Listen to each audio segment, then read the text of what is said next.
काफी इंतजार के बाद अब मैं उस ऑफिस के ठंडे और सुकून भरे कमरे में बॉस के सामने रखी हुई कुर्सी पर बैठी थी और इस अधेड़ उम्र के बॉस के हाथ में मेरा सीवी और डॉक्यूमेंट की फाइल थी। मैं नौकरी के लिए इंटरव्यू देने आई थी, मगर मेरी हैरत की इंतहा तब नहीं हुई जब वो 55 साल का शख्स जो पैंट कोट पहने हुए अपनी पर्सनल सेक्रेटरी के लिए लड़कियों के इंटरव्यू ले रहा था।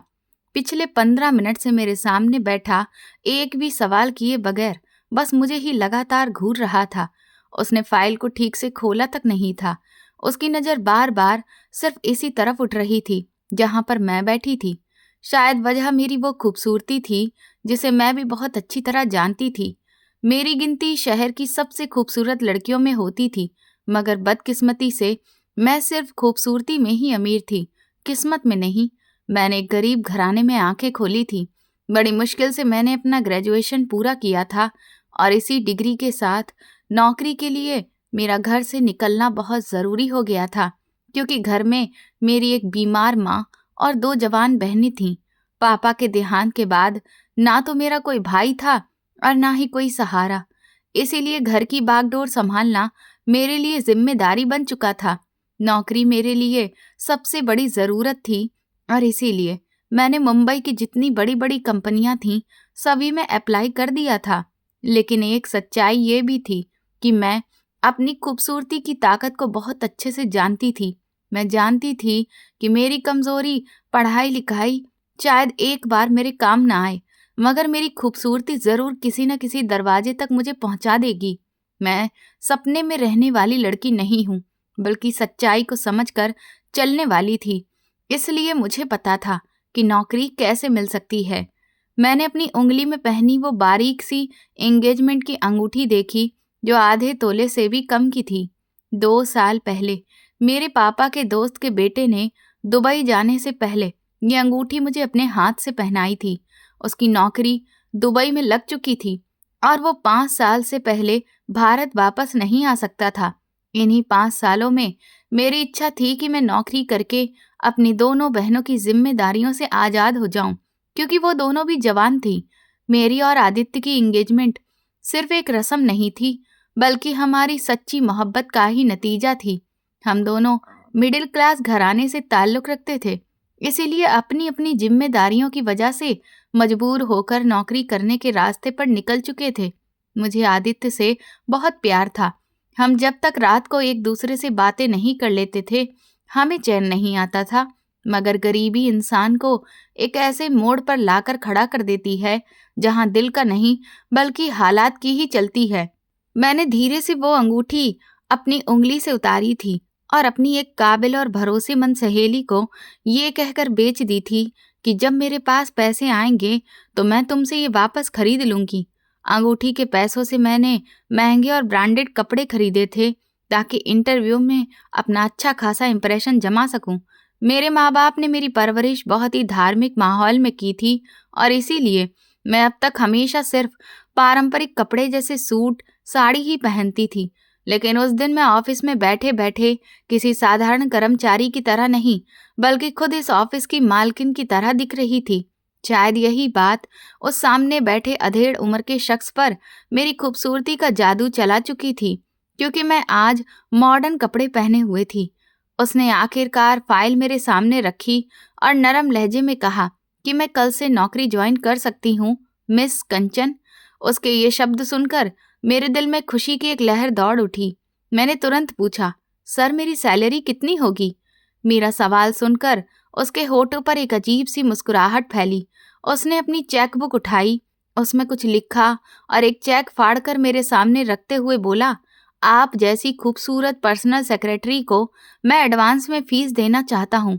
मैं एक हल्की सी अदा के साथ चेक उसके हाथ से लिया, मगर जैसे ही मेरी नज़र चेक पर पड़ी तो सच में मेरे होश उड़ चुके थे। वो पूरे 2 लाख रुपए का चेक था। मैंने हैरत से उस शख्स को देखा। मैंने पहले कभी कोई नौकरी नहीं की थी, मेरे पास कोई एक्सपीरियंस भी नहीं था और पढ़ाई लिखाई भी औसत दर्जे की थी, और खूबसूरती के बावजूद मुझे ये लगा था कि इतनी बड़ी रकम शायद मुझे कभी भी नहीं मिलेगी। 2 लाख रुपए कोई मामूली रकम नहीं होती, और इस वक्त मेरे लिए ये रकम जिंदगी बदल देने वाली थी। कुछ देर के लिए तो मेरा दिल धड़क गया और फिर उस शख्स की तेज नजरों और अंदाज को देखकर मैंने खुद को थोड़ा सा संभाला और फिर गला साफ किया। मैंने कहा, मैं अभी इतनी एक्सपीरियंस नहीं हूँ और मैंने आपको ये बात भी बताई थी कि सब कुछ मुझे आपसे ही सीखना पड़ेगा। उस एसी के ठंडे कमरे में भी मैं पसीने से भीगी हुई थी। वो चेक मेरी सोच से कहीं ज्यादा था। मेरी बात पर वो बस बड़े ही दिलकश अंदाज में मुस्कुराया, फिर अपना बड़ा सा सिगार सुलगाकर बोला, आप बेफिक्र रहिए, मैं आपको सब कुछ सिखा दूंगा। उसकी बात सुनकर मेरे दिल में कुछ हिचकिचाहट सी पैदा हुई। फिर मैं उठकर कमरे से बाहर आ गई। ऑफिस से बाहर निकलते हुए भी मैं गहरी सोच में डूबी थी कि मेरे पास कोई एक्सपीरियंस भी नहीं है तो भला ऐसी लड़की को 2 लाख रुपए कौन सैलरी दे सकता है, और वो भी सिर्फ इसलिए कि मैं खूबसूरत हूँ। इसके अलावा मुझे कोई और वजह समझ में नहीं आ रही थी, क्योंकि ना तो मैं कोई मल्टी टैलेंटेड थी और ना ही मैंने कोई कंप्यूटर का कोर्स कर रखा था। मैं इन्हीं सारी उलझनों के साथ अपने घर पहुंची। मम्मी ने दरवाजा खोला और मुझे उम्मीद भरी नजरों से देखा। जब मैंने ये खुशखबरी सबको सुनाई तो सब बहुत खुश हुए। मैंने उन चेक के पैसों से अपनी खरीदारी भी की, क्योंकि मुझे वापस जाना था, और वो भी किसी की पर्सनल सेक्रेटरी के तौर पर। मैंने अपनी तरफ से बहुत ही कीमती लेकिन खूबसूरत सूट खरीदे, क्योंकि अब मुझे मॉडर्न ड्रेस पहनने की जरूरत नहीं थी। मैं नौकरी हासिल कर चुकी थी। लेकिन अगले सप्ताह मेरे बॉस ने जो शर्त मेरे सामने रखी, उसे सुनकर तो मेरे होश ही उड़ गए। मुझे यहाँ पर 1 हफ्ता हो चुका था, लेकिन मुझे अभी तक ये समझ में नहीं आया था कि ऑफिस में मुझे काम क्या करना है। मैं पूरा दिन बस बॉस के ऑफिस में ही बैठी रहती थी। ना तो मुझे लैपटॉप पर कुछ सिखाया गया और ना ही बॉस ने अपनी मीटिंग से संबंधित कोई बात बताई। मुझे ऐसा महसूस हो रहा था जैसे मैं कोई सजावटी चीज हूँ, एक खूबसूरती से सजी हुई मूर्ति जिसे वो सिर्फ देखकर अपनी आंखें ठंडी करता रहता हो। जब तक मैं बॉस के रूम में बैठी रहती, वो लगातार मुझे देखता रहता। वो मुझे अपने साथ मीटिंग पर भी लेकर जाता था, लेकिन मुझसे कोई बात नहीं करता था। बस मैं एक गैर जरूरी चीज की तरह कुर्सी पर बैठी रहती। 1 हफ्ते में ही मैं इस काम से बहुत बोर हो गई थी। हफ्ते के बाद ही मैंने बॉस से पूछा कि आखिर आप मुझसे काम क्यों नहीं लेते? मैं यहाँ सिर्फ बैठने के लिए तो नहीं आई हूँ। मेरी बात सुनकर वो मुस्कुराया और बोला, मैडम, जिस हुलिये में आप आती हैं, मैं आपसे बस सबक ही सिखवा सकता हूँ। उसकी बात सुनकर मैंने खुद पर नजर डाली। मैंने एक महंगे ब्रांड का सूट पहना हुआ था। मुझ में कोई भी सादगी नहीं दिख रही थी। हल्का फुल्का मेकअप भी किया हुआ था। मैंने उससे पूछा, आखिर आपका मतलब क्या है? वो अपनी रिवॉल्विंग चेयर से उठा और मेरे पास आ गया। मैं भी कुर्सी से खड़ी हो गई। वो मेरे सामने खड़े होकर बोला, ये फुल स्लीव्स बाजू, गले में बना हुआ दुपट्टा और हसीन बालों का बना हुआ जूड़ा। खुद को शीशे में देखो लड़की। अगर मैं तुम्हें ऐसे अपने क्लाइंट्स के सामने लेकर जाऊंगा तो वो मुझे ऑर्डर ही नहीं देंगे। पर्सनल सेक्रेटरी का मतलब जानती हो तुम? ये कहकर वो अचानक मेरी आंखों में देखने लगा और उसकी आंखों में एक अजीब सी उलझन थी जो मैं भी महसूस कर रही थी। फिर वो मेरे और करीब आकर धीरे से बोला, पर्सनल सेक्रेटरी ऐसी होती है कि सामने वाला उसे देखकर अपने होश खो बैठे, जैसे कि इंटरव्यू वाले दिन तुम थीं और कॉन्ट्रैक्ट पर साइन करते वक्त भी। आदमी की नजरें और सारा ध्यान पर्सनल सेक्रेटरी पर ही होना चाहिए। हीरे को तराश कर पेश करो तो उसकी कीमत ज्यादा अच्छी लगती है। ये कहते कहते वो मेरे गले से दुपट्टा एक साइड कर चुका था और मेरे बालों को जूड़े से भी आजाद कर चुका था। मैं जैसे अचानक होश में आ गई। मुझे एहसास हुआ कि वो बहुत ज्यादा करीब खड़ा है। मैं एक झटके से पीछे हट गई। उसकी नजरें जो कुछ समझ रही थीं, उससे मेरी बेचैनी बढ़ने लगी। मैंने जल्दी से अपना दुपट्टा उठाया और गले में डालकर कमरे से बाहर निकल गई और सीधा ऑफिस से बाहर आकर घर लौट आई। मैं शायद ये काम जितना आसान समझ रही थी, ये उतना आसान बिल्कुल नहीं था। मेरे बॉस के उस व्यवहार से मेरा दिल धड़कना भी भूल गया था। मैं सोचने लगी कि जिन एडवांस पैसों को मैं खर्च कर चुकी हूँ, उन्हें धीरे धीरे जमा करके वापस कर दूंगी। बाकी के पैसे जो मैंने मम्मी को दिए थे, वो भी उनसे लेकर बॉस को लौटा दूंगी। मेरा दिल ऑफिस में काम करने के लिए बिल्कुल नहीं कर रहा था। लेकिन जैसे ही मैं घर में दाखिल हुई, मुझे ड्राइंग रूम से बातों की आवाजें सुनाई देने लगीं, जैसे वहां कुछ मेहमान बैठे हों। मैं ड्राइंग रूम में गई तो कुछ अजनबी लोग चाय पी रहे थे। सामने टेबल पर बहुत से कपड़े रखे थे। मम्मी ने मुस्कुराकर मेरी उनसे जान पहचान करवाई कि ये कंचन है, मेरी बड़ी बेटी, नम्रता की बड़ी बहन। नम्रता काफी सजी सवरी उन लोगों के सामने बैठी हुई थी। मम्मी ने मुझे मिठाई खिलाई और कहा कि नम्रता का रिश्ता तय हो गया है। ये सुनकर मैं अपने बॉस की सारी बातें भूल गई। मैं बहुत खुश थी कि मेरी छोटी बहन नम्रता का रिश्ता तय हो गया है। लेकिन मेहमानों के जाते ही मम्मी मुझसे कहने लगी, ये लोग बहुत अच्छे हैं, इसीलिए मैंने तुरंत ही तुम्हारी बहन के लिए हाँ कर दी। बस इन्हें शादी कुछ महीनों में ही करनी है। वैसे भी तुम्हारी सैलरी काफी अच्छी हो गई है, तो मैं सोच रही हूँ कि घर का गुजारा तुम्हारे पापा की पेंशन पर ही कर लूं और तुम्हारी सैलरी से नम्रता की शादी की तैयारियां शुरू कर दूं। ये सुनते ही मैं चुप हो गई। रात को आदित्य की कॉल आ रही थी, लेकिन मेरे दिमाग में तो बॉस की बातें घूम रही थीं। मैं मम्मी को कैसे बताती कि मैं नौकरी छोड़ना चाहती हूँ। वो तो नम्रता का रिश्ता तय कर चुकी थी। मैं इसी उलझन में पड़ी हुई थी कि अब मैं क्या करूं। तभी नम्रता ने मुझे अचानक फोन पकड़ा दिया। मैं चौंक गई। वो बोली, कंचन, आदित्य जीजा जी की कॉल आ रही है। आखिर तुम फोन कहाँ छोड़कर बैठी हो? मैंने फोन की तरफ देखा तो उसमें मेरी एंगेजमेंट की तस्वीर दिखाई दे रही थी। आदित्य के नंबर पर मैंने अपनी एंगेजमेंट की फोटो ही लगा रखी थी। मैंने अपने उलझे दिमाग को झटक दिया और फोन उठा लिया। आदित्य नम्रता के रिश्ते की बधाई दे रहा था। कह रहा था कि अच्छा है, नम्रता की शादी जल्दी हो रही है। लेकिन मैं उससे ठीक से बात नहीं कर पा रही थी। वो बोला, क्या हुआ कंचन, तुम मुझसे वैसे बात नहीं कर रही जैसे रोज करती हो? मैंने कहा, हाँ, बात तो कर रही हूँ। वो बोला, जानती हो, पूरा दिन मुझे इसी वक्त का इंतजार होता है। जब तुम्हारी आवाज सुनता हूँ तो दिन भर की थकान भूल जाता हूँ। मैं आधे दिमाग से उसकी बातें सुन रही थी। मैं जानती थी कि वो मुझसे कितनी मोहब्बत करता है। यहाँ से जाने से पहले जब वो मुझसे मिलने आया था, उसके जाते समय मैं रो रही थी। उसकी आंखें भी नम थीं। वो मुझे चुप करा रहा था। बोला, कंचन, इस तरह रोगी तो मैं कैसे जाऊंगा? प्लीज मुस्कुराकर विदा करो। मैं उसके कहने के बावजूद अपने आंसू रोक नहीं पा रही थी। मैंने कहा, 5 साल कम तो नहीं होते आदित्य। मेरी शिकायत पर वो बोला, लेकिन कंचन, जाना तो पड़ेगा ही ना। मैं चाहता हूँ तुम्हें अपने घर लाने से पहले अपना एक घर बना लूं, ताकि बाद में कोई मुश्किल ना हो। लेकिन अगर तुम ऐसे रोगी तो फिर मैं जा नहीं पाऊंगा। फिर हमारी पूरी जिंदगी किराए के घरों में धक्के खाते गुजरेगी। वो मेरे आंसू अपने हाथों से साफ कर रहा था। मैं आदित्य की तरफ देखकर पूछ बैठी, क्या तुम रह लोगे मेरे बिना 5 साल? मेरे सवाल पर उसकी आंखों में नमी आ गई थी, लेकिन उसने तुरंत ही काला चश्मा पहन लिया। कहने लगा, अपने नाम तो मैं इसीलिए करके जा रहा हूँ ताकि मुझे तुम्हें खोने का डर ना हो। वहां रहना मेरी मजबूरी है कंचन। हमें अपने हालात भी तो बेहतर करने हैं। ये कहकर वो मेरे कमरे से बाहर जाने लगा। मैं उसे अलविदा करने के लिए उसके पीछे जाने लगी, लेकिन उसने मुझे मना कर दिया। कहने लगा, तुम बाहर मत आना। मैंने पूछा, क्यों? तो वो कहने लगा, मैं तुम्हारे सामने जाना नहीं चाहता, मुझे बहुत मुश्किल हो जाएगी। उसकी आंखों में साफ दुख दिख रहा था। फिर वो तुरंत ही कमरे से बाहर चला गया। बचपन से वो हमारे घर रोज आता था।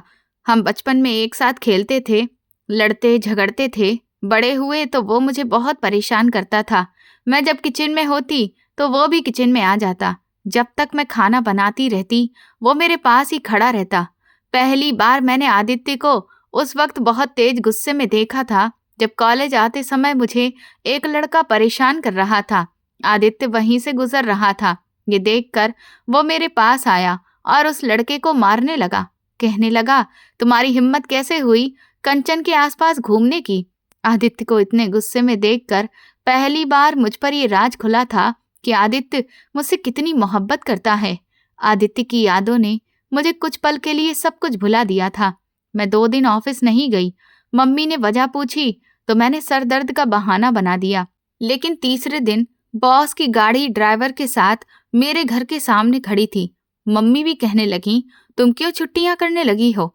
अभी तो तुम्हारी नौकरी शुरू हुई है। ये ना हो कि तुम्हारी छुट्टियों की वजह से तुम्हारी नौकरी ही छूट जाए। नम्रता की शादी सिर पर है। मैं ना चाहते हुए भी तैयार होकर गाड़ी में बैठ गई। मुझे थोड़ी हैरत भी थी, क्योंकि ऑफिस कभी भी स्टाफ के लिए अपनी पर्सनल गाड़ी नहीं भेजता था। लेकिन जब वो गाड़ी ऑफिस की जगह एक मॉल के सामने जाकर रुकी, तो मैंने ड्राइवर की तरफ गुस्से से देखा। वो कहने लगा, ये बॉस का हुक्म है कि आपको ड्रेसअप करवा कर 5 स्टार होटल लेकर जाऊं, क्योंकि वहां पर बॉस के कुछ क्लाइंट्स आउट ऑफ कंट्री से आए हुए हैं। वहां मीटिंग है। मैं ड्राइवर के साथ मॉल में बने एक बहुत बड़े बुटीक में चली गई। वहां पहले से ही मेरे लिए एक ड्रेस तैयार थी, जिसे देखकर मैं शर्म से पानी पानी हो गई। मैंने वो ड्रेस पहनने से साफ मना कर दिया। ड्राइवर ने बॉस का नंबर मिलाकर फोन मुझे पकड़ा दिया। मैंने बॉस से कहा कि मैं ऐसी ड्रेस बिल्कुल नहीं पहन सकती। बॉस ने कहा, ठीक है, तो मेरा एडवांस वापस कर दो और यहाँ से चली जाओ। तुमसे ज्यादा खूबसूरत लड़कियां शहर में मौजूद हैं, जो मेरे एक चेक पर मुझे वैसी ही नजर आएंगी जैसा मैं चाहता हूँ। वे पैसे तो मम्मी कुछ दावत में खर्च कर चुकी थी और कुछ से नम्रता के दहेज का सामान ले आई थी, और अगर बचे थे पैसे तो वो बहुत ही कम थे। मुझे नम्रता की शादी के लिए और पैसे चाहिए थे। मैं ये सुनते ही खामोश हो गई। ये मेरी पहली मजबूरी थी, जिसने मुझे वो बेहुदा कपड़े पहनने के लिए तैयार कर दिया। वहाँ एक लड़की मौजूद थी, जिसने मुझे 1 घंटे में बड़ी महारत से मेकअप करके मेरी खूबसूरती और ज्यादा निखार दी। मैं उस वक्त एक साधारण परिवार की लड़की की जगह मॉडलिंग के लिए कैट वॉक पर चलने वाली मॉडल लग रही थी। मुझे अपने इस ड्रेस और इस हालत में खुद से भी शर्म महसूस हो रही थी। ड्राइवर मुझे फिर एक आलीशान 5 स्टार होटल में लेकर गया, जहां टेबल पहले से ही सजी हुई थी। मेरा बॉस कुछ विदेशी क्लाइंट्स के साथ बैठा गिलासों में महंगी कॉकटेल पी रहा था। मुझे देखकर वे सब नजरें पलटना ही भूल गए। मेरा बॉस तुरंत खड़ा हुआ और मेरे कंधे पर हाथ रखकर मेरा इंट्रोडक्शन उन सबसे अपनी पर्सनल सेक्रेटरी के तौर पर करवाने लगा। मुझे उसका यूं करीब आना बहुत बुरा लग रहा था। मैं बहुत ज्यादा नर्वस हो रही थी। मुझे ऐसी चीजों की आदत नहीं थी। बॉस ने मुझे उन लोगों में से एक शख्स के साथ बैठा दिया। लंच के दौरान भी सबकी नजरें मुझ पर थीं। मैं बेहद नर्वस थी। उन 4 मर्दों में मैं एक अकेली औरत थी। खाने के बाद बॉस मुझे उसी होटल के कमरे में ले गया। जिस कमरे में वो मुझे लेकर गया, उसमें मैं थी, मेरा बॉस था और एक और शख्स, जिसकी उम्र भी मेरे बॉस जितनी ही थी। उसकी नजरें मुझ पर थीं और वो मेरे बॉस के सामने रखी फाइल पर साइन कर रहा था। शायद कॉन्ट्रैक्ट साइन हो चुका था। मेरे बॉस के चेहरे पर खुशी साफ दिखाई दे रही थी। मैंने राहत की सांस ली कि चलो, जान तो छूटी। इसी वक्त कमरे के दरवाजे पर दस्तक हुई। एक वेटर अंदर आया। उसके हाथ में एक ट्रे थी, जिसमें 3 गिलास जूस थे। एक गिलास बॉस ने मेरे सामने रख दिया। मजबूरी में मुझे वो जूस पीना पड़ा। जूस पीते ही मुझ में अजीब सी बेहोशी आने लगी। मुझे समझ नहीं आ रहा था कि मुझे इतनी नींद क्यों आ रही है। सर चकराने लगा। मैं अभी हल्की बेहोशी में ही थी कि मेरा बॉस खड़ा हुआ और उस शख्स से हाथ मिलाकर कमरे से बाहर निकल गया। फिर कमरे का दरवाजा बंद हो गया। मुझे बस इतना ही याद है। उसके बाद मेरे होश उड़ चुके थे। सच कहते हैं, जो सो गया उसका सब कुछ खो गया, और मेरे साथ भी कुछ ऐसा ही हुआ था। जब मेरी आंख खुली तो मेरे पास अपनी बर्बादी के आंसू बहाने के अलावा कुछ नहीं था। उस अंग्रेज ने कॉन्ट्रैक्ट के बदले मुझे बर्बाद करके रख दिया था। मैं होश में आते ही रोने लगी। वो शख्स शराब के नशे में डूबा था और कहने लगा, मुझे डिस्टर्ब मत करो, तुम्हारे बॉस का ड्राइवर बाहर इंतजार कर रहा है, निकलो मेरे कमरे से। उसकी ऐसी बेइज्जती भरी बातें सुनकर मैं होटल के कमरे से बाहर आ गई। सामने बॉस की गाड़ी मौजूद थी। ड्राइवर भी बैठा था। मैं गाड़ी में बैठकर फूट फूट कर रोने लगी। ड्राइवर मुझे चोरी चोरी देख रहा था, लेकिन चुप था। वो मुझे वापस उसी मॉल में लेकर गया ताकि मैं अपने पुराने कपड़ों में वापस आ सकूं। मैंने ड्रेस बदली और ड्राइवर के साथ गाड़ी में बैठ गई। फिर कुछ देर के बाद उसने मेरे घर के सामने गाड़ी रोक दी। रात का अंधेरा छा गया था। मेरी जिंदगी भी अंधेरे में डूब चुकी थी। मैं गाड़ी से नीचे उतरने लगी तो ड्राइवर ने मुझे एक चेक दिया। कहने लगा कि ये बॉस ने तुम्हें बोनस दिया है। तुम्हारी बेहतरीन परफॉर्मेंस के लिए। मुझे लगा कि उसने मेरी तारीफ नहीं की, बल्कि मुझे गाली दी है। मैंने वो चेक लिया और उसे फाड़ने लगी तो ड्राइवर कहने लगा कि तुम ये क्या गजब कर रही हो, पहले देख तो लो कि चेक में कितनी रकम लिखी हुई है। अपना सब कुछ तो तुम खो ही चुकी हो, जो चेक को फाड़ देने पर भी लौट कर नहीं आएगा। ये चेक रख लो, तुम्हारी बहुत सारी मुश्किलें हल हो जाएंगी। मैंने वो चेक हाथ की मुट्ठी में दबोच लिया और फिर घर की तरफ बढ़ गई। शाम हो चुकी थी। मैं घर में दाखिल हुई तो मेरे हाथ में चेक देखकर मम्मी ने मुझसे वो चेक ले लिया। चेक देखकर उनकी आंखें चमक उठी। 5 लाख! कंचन, इतने ज्यादा पैसे क्यों दिए हैं तुम्हारे बॉस ने? अपनी माँ के इस सवाल पर मैंने उन्हें खाली खाली नजरों से देखा। मैं उन्हें क्या बताती कि ये पैसे मेरी बर्बादी के हैं। मम्मी कहने लगी, अच्छा, तुमने एडवांस पैसे लिए होंगे नम्रता की शादी के लिए। ये तो तुमने बहुत अच्छा किया बेटा। मैं उन्हें क्या जवाब देती। मैं बस इस बात पर सिर हिला दिया और अपने कमरे में चली गई। मैं अपने बेड पर लेटकर फूट फूट कर रोई थी। मेरी बर्बादी मेरी बहन की आबादी का कारण बनी थी। अगर वो लोग दहेज न मांगते तो मैं ये नौकरी छोड़ देती। नम्रता का सारा दहेज तैयार हो चुका था। मैं अब दोबारा उसे उसकी शक्ल भी नहीं देखना चाहती थी। इसीलिए फोन करके मैंने नौकरी से मना कर दिया। आदित्य का फोन आया तो मैंने उससे भी बात नहीं की। भला मैं उससे क्या बात करती, उससे क्या कहती? मम्मी मुझसे ऑफिस न जाने की वजह पूछती तो मैं बहाना बना देती। लेकिन एक दिन जब मेरी माँ बहन की शादी की शॉपिंग करके घर लौटी तो उनके सीने में दर्द की एक तेज लहर उठी। उन्होंने इस बात को ज्यादा गंभीरता से नहीं लिया, मगर रात को उन्हें हार्ट अटैक आ गया। हमारे पास तो किसी सवारी का भी इंतजाम नहीं था। पड़ोसियों की मदद से मैं अपनी माँ को अस्पताल लेकर गई। डॉक्टर ने कहा कि अगर कुछ दिनों में ही इनका ऑपरेशन नहीं किया गया तो मेरी माँ मर सकती है। उस वक्त मेरे पास और कोई चारा नहीं था। मुझे फिर मजबूरन अपने बॉस को ही फोन करना पड़ा। मैंने उससे कहा कि मेरी माँ को हार्ट अटैक हो गया है, मुझे पैसों की सख्त ज़रूरत है। वो कहने लगा, मैं यहाँ कोई डोनेशन सेंटर नहीं खोल रखा है जो बिना किसी काम के दूसरों पर पैसा लुटाता फिरूं। और तुमने तो वैसे भी मुझे फोन करके नौकरी ना करने का फैसला सुना दिया था ना। खबरदार, जो अब दोबारा मुझे फोन भी किया। अगर तुम्हारी मम्मी मरती है तो मर जाए, मुझे अब दोबारा फोन मत करना। वो फोन बंद कर चुका था। ये सुनते ही मैं रोने लगी। अगली सुबह मैं उसके ऑफिस के रूम में बेबस हाथ जोड़े खड़ी अपनी माँ के लिए रकम की भीख मांग रही थी और वो शख्स सामने कुर्सी पर बड़े ही घमंडी अंदाज में बैठा हुआ सिगार पी रहा था। मुझे इतना बेबस देखकर वो कहने लगा, मेरे पैरों में आकर बैठो लड़की, और जो बदतमीजी तुमने कल फोन पर की थी उसकी माफी मांगो। ऐसा मगरूर और घमंडी आदमी मैंने अपनी जिंदगी में कभी नहीं देखा था। लेकिन उस वक्त मैं लाचार थी और इसलिए उसके कदमों के पास आकर घुटनों के बल बैठ गई। उसके हाथ जोड़कर उससे माफी भी मांगी। उसने अपना चेहरा मेरे करीब किया, सिगार का धुआं मेरे मुंह पर फेंका और बड़ी ही नफरत भरी नजर से कहने लगा, मैं बिना किसी मकसद के किसी को 1 रुपया भी नहीं देता। जो काम तुमने उस दिन होटल में बेहोशी में किया था, अब आज के बाद तुम पूरे होशो हवास में करोगी तो मैं तुम्हें माला माल कर दूंगा। और अगर तुम चाहती हो कि तुम्हारी माँ का ऑपरेशन हो जाए तो तुम्हें एक कॉन्ट्रैक्ट पर साइन करना होगा।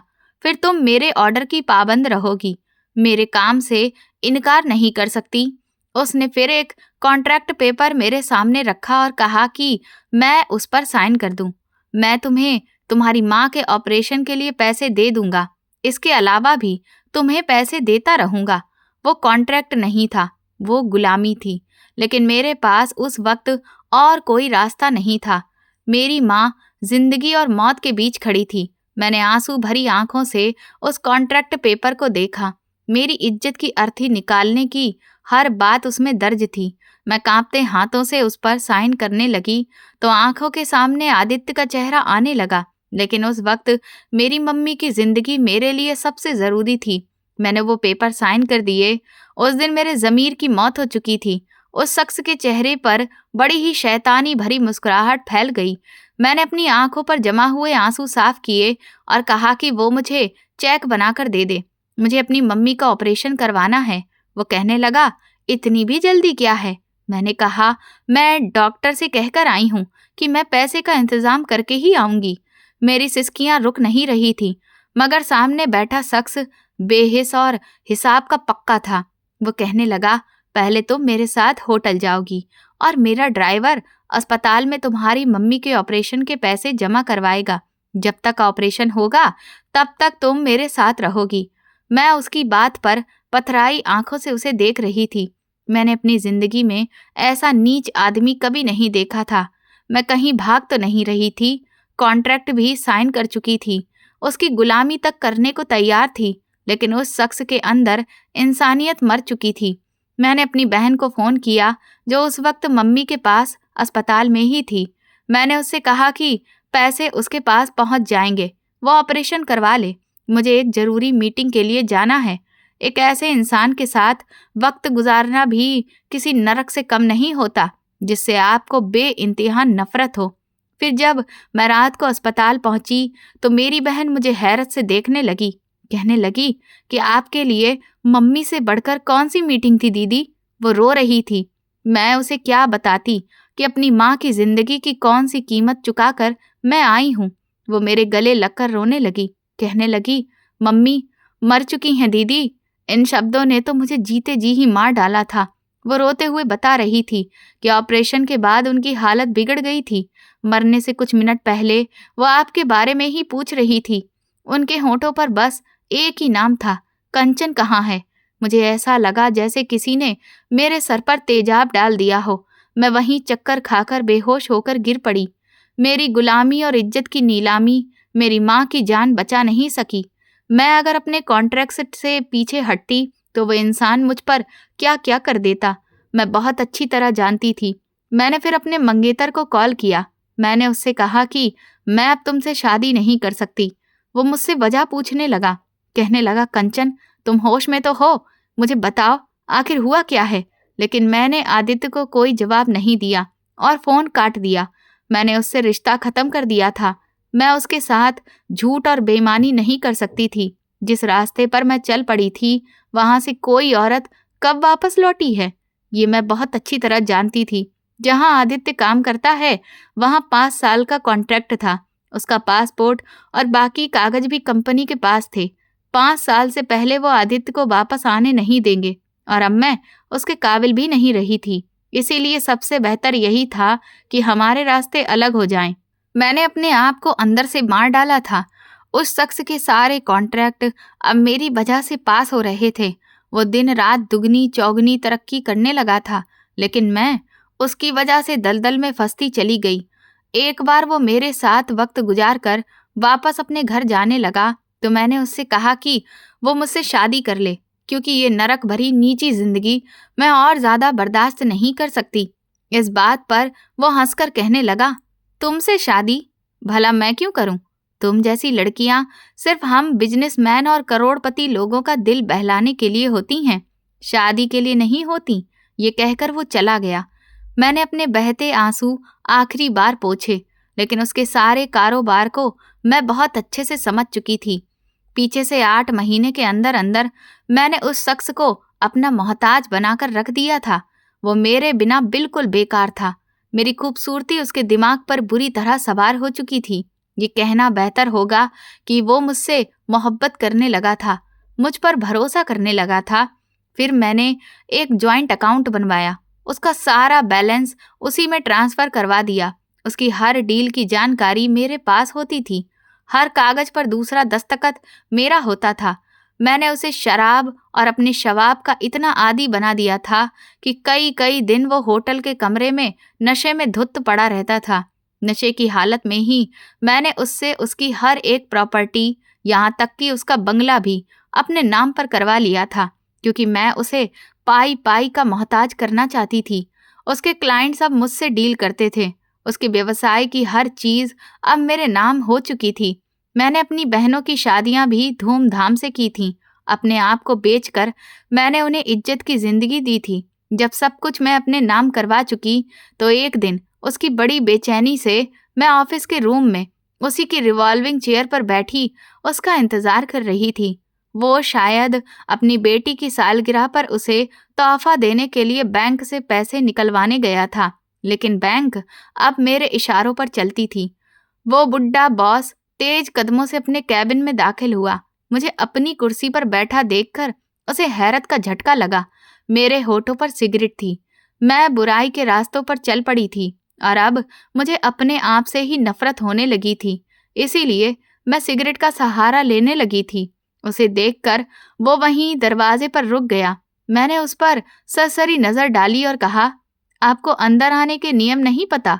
पहले दरवाजे पर दस्तक देते हैं, फिर इजाजत मांगते हैं और अगर इजाजत मिले तो अंदर दाखिल होते हैं। मेरी बात पर वो अपने आपे से बाहर हो गया। कहने लगा, ये क्या बकवास कर रही हो तुम? मैंने कहा, मुझसे तमीज से बात करो वरना अपने गार्ड्स को बुलवाकर तुम्हें धक्के देकर बाहर निकलवा दूंगी। वो चिल्लाया, तुम शायद अपनी औकात भूल गई हो। तभी कैबिन में वकील अंदर आने की इजाजत मांगने लगा। मैंने उसे अंदर आने को कहा और बोला, इनको इनकी असली औकात दिखा दो। वकील ने सारे कागज उसे दिखा दिए। वो ऐसे खड़ा था जैसे उसे जीते जी मौत की सजा सुना दी गई हो। वो पत्थर का बुत बन चुका था। टूटी आवाज में बोला, तुमने मुझे धोखा दिया है। मैंने ठंडे लहजे में कहा, तुमने भी मुझे नशा पिलाकर धोखे से एक दरिंदे के हवाले किया था, बस कुछ पैसों की खातिर। मैंने तो हिसाब बराबर किया है। उसका टूटा हुआ गुरूर और धुआं होता चेहरा देखकर मेरे अंदर बैठी बेबस औरत आज खुशी से नाच रही थी। मैंने कहा, कल तक अपना बंगला खाली करवा देना वरना धक्के मार कर बाहर निकलवा दूंगी। आज तक जिन आंखों में मैंने सिर्फ घमंड, गुरूर और नीचता देखी थी, आज उनमें आंसू और बेबसी देख रही थी।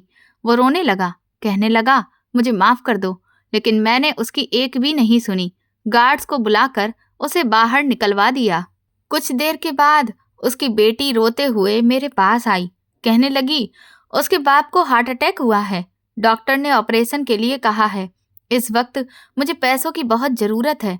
मैंने भी फिर उससे वही कॉन्ट्रैक्ट साइन करवाया, वही बातें बोली जो कभी उसके बाप ने मुझसे कही थी।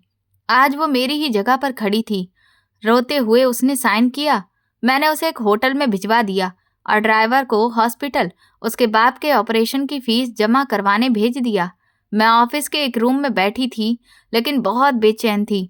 मुझे लग रहा था कि उस लड़की के साथ जो कुछ हो रहा है, उसका दर्द मैं अपने ही वजूद पर सह रही हूँ। कसूर तो उसके पिता का था, तो फिर आखिर बकरा वो लड़की क्यों बने? मैं तुरंत ही होटल में उसके पास चली गई। मैंने उस लड़की की इज्जत बचाई और डील को कैंसिल कर दिया। मैं और कोई ऐसी मर्द जैसी नीचता अपने अंदर पैदा नहीं कर सकती थी, क्योंकि जो दर्द मैंने झेला था उसका एहसास मुझे था। मैंने उस लड़की को उसकी सारी जरूरत का पैसा वापस कर दिया। वो रोते हुए मेरा शुक्रिया अदा करने लगी। जब उसके बाप का सफल ऑपरेशन के बाद उसे होश आया तो सच्चाई जानकर उसने हाथ जोड़कर माफी मांग ली। कहने लगा कि वो मुझसे शादी करके मुझे इज्जत देने के लिए तैयार है, लेकिन अब मुझे ये सब मंजूर नहीं था। मैं अकेली एक फ्लैट में रहने लगी और अपना खुद का बिजनेस शुरू कर लिया। वहां मैं ऐसी मजबूर लड़कियों को नौकरी पर रखती थी जो अपने घर की एकमात्र सहारा और कमाने वाली थी। मैं नहीं चाहती थी कि जैसे मेरी बेबसी और मजबूरी का फायदा उठाया गया, वैसे ही किसी और लड़की के साथ भी हो। मैं नहीं चाहती थी कि फिर कोई कंचन किसी का शिकार बने। 7 साल गुजर चुके थे। मैंने अपनी जिंदगी का बस यही मकसद बना लिया था। अचानक एक दिन मुझे रिसेप्शन से कॉल आई कि एक नौजवान आपसे मिलना चाहता है। कह रहा है कि ऑर्डर पर माल तैयार करवाना है। मैं बच्चों के गारमेंट्स फैक्ट्री की मालकिन थी। मेरी फैक्ट्री में लेडीज वर्कर्स बच्चों के कपड़े सिलती थी। मुझे लगा शायद वो यहीं के लिए आया होगा।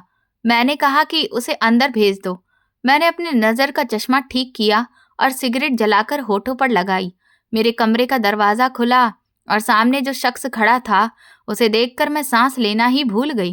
पैंट कोट पहने सामने खड़ा वो शख्स कोई और नहीं बल्कि आदित्य था। नज़र का चश्मा उसे भी लग चुका था। मेरे हाथ से सिगरेट छूटकर टेबल पर गिर गई और मैं झट से खड़ी हो गई। मैंने कहा, तुम यहाँ? वो बोला, क्यों, क्या मैं नहीं आ सकता? मैंने टेबल से सिगरेट उठाकर ऐश ट्रे में बुझा दी। उसने एक नज़र ऐश ट्रे में पड़ी बुझी सिगरेटों पर डाली और फिर एक तीखी नज़र मुझ पर। जैसे पूछ रहा हो ये सब क्या है। मैं चाहती थी कि वो वहां से चला जाए। मैं नहीं चाहती थी कि वो कोई सवाल करे। मैं उसे कुछ भी बताना नहीं चाहती थी। मैं उसका सामना भी नहीं करना चाहती थी।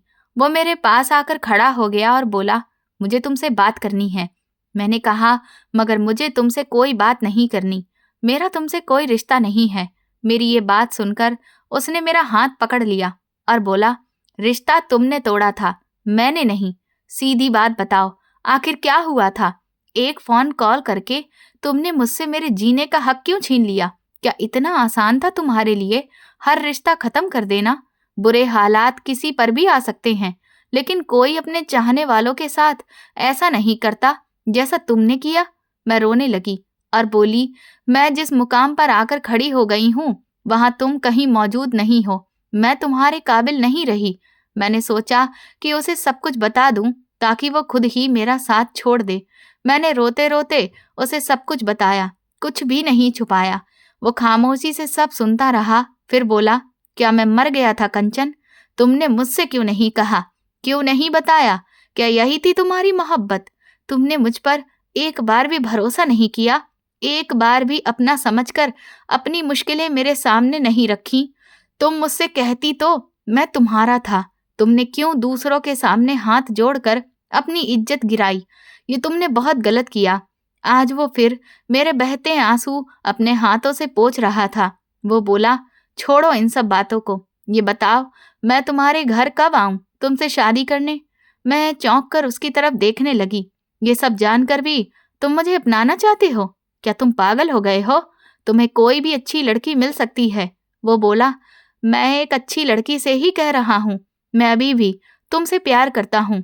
तुम्हारी बातें सुनने के बाद भी मेरे दिल में तुम्हारी मोहब्बत जरा भी कम नहीं हुई। मैं जानता हूँ तुमने जो किया मजबूरी में किया। मैं नहीं जानती कि मर्द का ये कौन सा रूप था जो मुझे आदित्य में नजर आया, लेकिन एक सहारे की जरूरत मुझे भी थी, इसीलिए मैंने इनकार नहीं किया और एक बार फिर से आदित्य की संगत में अपने बचपन की मोहब्बत को ताजा करके मैं इज्जत की जिंदगी गुजारने लगी। बेशक जो शख्स किसी की मजबूरी का फायदा उठाता है वो उस वक्त खुद को दुनिया का सिकंदर समझता है, लेकिन हकीकत यह है कि दूसरों के दुख पर खड़ी की गई खुशी कभी भी लंबे समय तक कायम नहीं रहती। आखिर में दुनिया और हालात की मजबूरियां खुद उसके कदमों की जंजीर बन जाती है और एक न एक दिन भगवान गिरते हुए को सहारा दे ही देता है। तो दोस्तों, आपको मेरी ये कहानी कैसी लगी? प्लीज मुझे कमेंट सेक्शन में जरूर बताएं।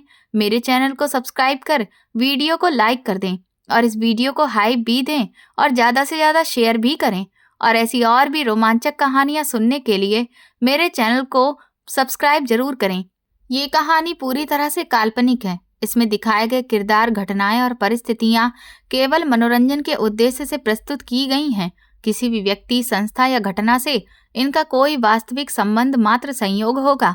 वीडियो का उद्देश्य किसी की भावना आहत करना या किसी गलत व्यवहार को बढ़ावा देना नहीं है। दर्शक विवेक से देखें। धन्यवाद।